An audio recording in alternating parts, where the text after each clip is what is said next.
नमस्ते। आज के इस एक्सप्लेनर में हम जीवन के सबसे बुनियादी लेकिन सबसे गजब के रहस्यों को डिकोड करने वाले हैं। जब हम अपने आसपास किसी कुत्ते को दौड़ते हुए या किसी पौधे को बढ़ते हुए देखते हैं तो हम तुरंत कह देते हैं कि भाई ये सजीव हैं।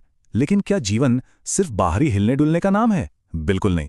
आज हम इस दिखाई देने वाली दुनिया से लेकर उस अदृश्य आणविक ऊर्जा तक का सफर तय करेंगे जो हर पल, हर सेकंड जीवों को जिंदा रखती है।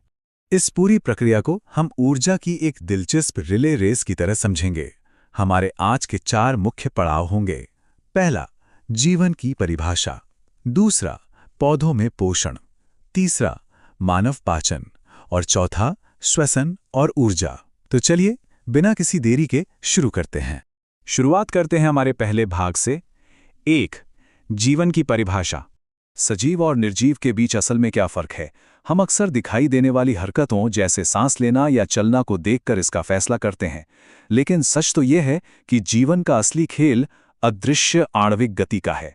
स्रोत सामग्री में वायरस का एक बहुत ही दिलचस्प उदाहरण दिया गया है। वायरस में तब तक कोई आणविक गति नहीं होती जब तक वो किसी कोशिका को संक्रमित नहीं करते। इसीलिए वैज्ञानिक आज भी इस बात पर बहस करते हैं कि वायरस पूरी तरह से सजीव हैं या नहीं। तो जीवन क्या है? हमारा शरीर एक मशीन की तरह है जो वक्त और पर्यावरण के साथ लगातार टूटती फूटती रहती है। जीवन शरीर के इसी क्षय के खिलाफ एक लगातार चलने वाला युद्ध है। इसे 24 घंटे मेंटेनेंस चाहिए, यहां तक कि सोते वक्त भी। और शरीर को बिखरने से बचाने वाली इन्हीं सभी प्रक्रियाओं को मिलाकर हम जैव प्रक्रम कहते हैं। अब इस मेंटेनेंस के लिए चाहिए होती है ऊर्जा, और ये ऊर्जा मुख्य रूप से 2 अलग-अलग तरीकों से हासिल की जाती है। पहले हैं स्वपोषी जीव, जैसे हरे पौधे जो कार्बन डाइऑक्साइड और पानी जैसी साधारण अकार्बनिक चीजों से बिल्कुल खरोच से अपना भोजन खुद बनाते हैं। और दूसरे हैं विषमपोषी जीव, जैसे जानवर या इंसान जो बाहर से बने बनाए जटिल भोजन को खाते हैं और फिर उसे शरीर के अंदर छोटे टुकड़ों में तोड़ते हैं। आइए अब इस कहानी के दूसरे भाग की तरफ बढ़ते हैं। 2. पौधों में पोषण। पौधे आखिर सांस कैसे लेते हैं? ये प्रकृति की इंजीनियरिंग का एक बेहतरीन नमूना है। पत्तियों पर छोटे छोटे छिद्र होते हैं जिन्हें स्टोमेटा कहते हैं। कार्बन डाइऑक्साइड इन्हीं से अंदर आती है। लेकिन पेंच ये है कि अगर ये छिद्र हमेशा खुले रहें तो पौधे का सारा पानी वाष्प बनकर उड़ जाएगा। यही काम आती हैं द्वार कोशिकाएं या गार्ड सेल्स। जो पौधे को कार्बन डाइऑक्साइड चाहिए होती है तो ये कोशिकाएं पानी सोखकर फूल जाती हैं और छिद्र खुल जाता है। काम खत्म होते ही ये सिकुड़ जाती हैं और छिद्र बंद। मतलब पानी भी बच गया और काम भी हो गया, बिल्कुल एक ऑटोमेटिक वाल्व की तरह।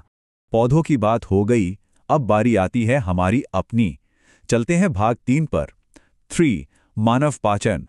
मानव आहार नाल मुंह से शुरू होकर गुदा तक जाने वाली एक लंबी नली है, लेकिन इसे सिर्फ एक पाइप समझने की गलती बिल्कुल मत कीजिएगा। ये एक बेहद एडवांस और ऑटोमेटेड केमिकल फैक्ट्री है जहां हर स्टेशन पर भोजन को प्रोसेस करने का एक खास काम होता है। यह पूरी यात्रा एक परफेक्ट टाइमिंग के साथ चलती है।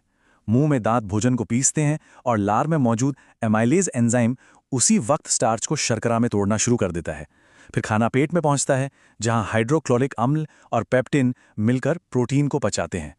ये अम्ल इतना तेज होता है कि पेप्सिन एंजाइम को काम करने का एकदम सही माहौल दे देता है। इसके बाद ये भोजन छोटी आंत यानी क्षुद्रांत्र में जाता है जहां असली जादू शुरू होता है। क्षुद्रांत्र ही वो जगह है जहां पाचन पूरी तरह से खत्म होता है, चाहे वो कार्बोहाइड्रेट्स हो, प्रोटीन हो या वसा। यहां एक बहुत ही कमाल की चीज होती है। वसा यानी फैट बड़ी बड़ी गोलियों के रूप में होता है जिसे पचाना आसान नहीं है। तो हमारा लिवर पित्त लवर भेजता है जो बिल्कुल बर्तन धोने वाले साबुन की तरह काम करता है।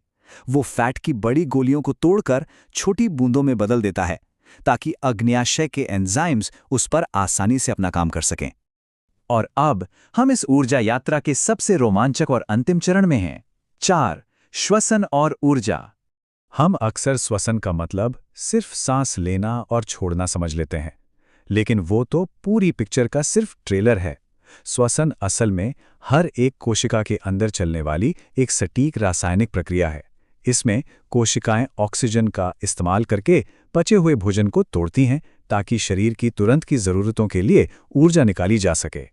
कोशिकाओं के अंदर इस ग्लूकोज को तोड़ने के 3 अलग-अलग रास्ते हैं। पहला है भरपूर ऑक्सीजन वाला रास्ता, जहां ग्लूकोज टूटकर पानी, कार्बन डाइऑक्साइड और ढेर सारी ऊर्जा देता है। लेकिन दूसरा रास्ता बहुत दिलचस्प है। भारी वर्कआउट करते समय जब मांसपेशियों को पूरी ऑक्सीजन नहीं मिल पाती, तो शरीर एक शॉर्टकट लेता है और लैक्टिक अम्ल बनाता है। और हाँ, भारी कसरत के बाद जो क्रैम्प्स आते हैं ना, वो इसी लैक्टिक अम्ल के जमा होने की वजह से होते हैं। और तीसरा रास्ता यीस्ट जैसे जीवों में होता है, जहां बिना किसी ऑक्सीजन के ग्लूकोज टूटकर इथेनॉल बनाता है। तो ये सारी मेहनत और प्रक्रियाएं आखिर किस लिए थीं? इसका जवाब है एटीपी। श्वसन से निकलने वाली ऊर्जा का इस्तेमाल इसी एटीपी अणु को बनाने में होता है। इसे आप शरीर की बैटरी या ऊर्जा मुद्रा कह सकते हैं। जिस तरह हम फ्लैशलाइट चलाने के लिए बैटरी का इस्तेमाल करते हैं, वैसे ही कोशिकाएं इस एटीपी का इस्तेमाल हर काम के लिए करती हैं। जब इसका एक बॉन्ड टूटता है तो ये तुरंत 30.5 किलो जूल प्रति मोल की जबरदस्त ऊर्जा छोड़ता है। यही वो असली शक्ति है जो इस वक्त हमारी हर एक हरकत को मुमकिन बना रही है। तो देखिए, ये एक्सप्लेनर कहाँ से शुरू हुआ था और कहाँ पहुंच गया। एक दौड़ते हुए जीव से लेकर एटीपी के उस एक अदृश्य अणु तक। जरा सोचिए, इसी सटीक सेकंड में हमारे शरीर की खरबों कोशिकाओं के अंदर ऑक्सीजन का प्रवाह हो रहा है, भोजन टूट रहा है और लाखों एटीपी अणु बिना रुके बन और टूट रहे हैं।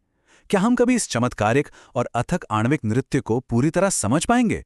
ये एक ऐसा विचार है जो सच में हमें अपने ही शरीर के प्रति गहरे विस्मय से भर देता है। इस ऊर्जा यात्रा में हमारे साथ जुड़ने के लिए बहुत बहुत धन्यवाद।